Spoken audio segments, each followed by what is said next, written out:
Order block आपने नाम बहुत सुना होगा, लेकिन सबसे इंपॉर्टेंट है how to trade order block. चलिए इसी चीज को सीखते हैं। तो सबसे पहले हमें ये देखना होगा कि ऑर्डर ब्लॉक होता क्या है और ऑर्डर ब्लॉक को आइडेंटिफाई कैसे करना। फॉर एग्जांपल, प्राइस अगर अप ट्रेंड की तरफ जा रहा है तो उस अप ट्रेंड का जो लास्ट ग्रीन कैंडल है, ये लास्ट ग्रीन कैंडल है, यही लास्ट ग्रीन कैंडल एक ऑर्डर ब्लॉक जोन क्रिएट करता है। अब ऑर्डर ब्लॉक जोन होता क्या है?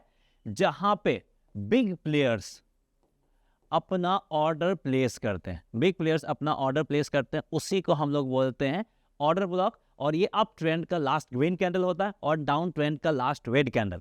फॉर एग्जांपल, अगर ये डाउन ट्रेंड है, इस डाउन ट्रेंड के बाद यहाँ पे आपका ग्रीन कैंडल बनना स्टार्ट हो जाता है। फॉर एग्जांपल, अगला ग्रीन कैंडल बना, उसके बाद फिर से आपका एक ग्रीन कैंडल बना और ऊपर जाना लग गया। तो इस डाउन ट्रेंड का लास्ट रेड कैंडल ये रहा, तो इसका जो हाई और लो होगा ये हमारा क्या जनरेट करेगा? एक ऑर्डर ब्लॉक जनरेट करेगा। तो ये अप ट्रेंड और डाउन ट्रेंड दोनों तरफ बन सकता है। तो यहाँ पे हमारा क्या है? अप ट्रेंड है और इस अप ट्रेंड का लास्ट ग्रीन कैंडल ये है, तो ये ग्रीन कैंडल हमारा एक ऑर्डर ब्लॉक जनरेट करा।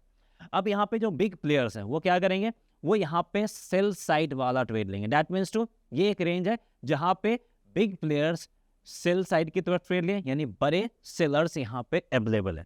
अब यहाँ पे ट्रेड कैसे लेना, वो सबसे इंपॉर्टेंट पॉइंट है, वो समझना।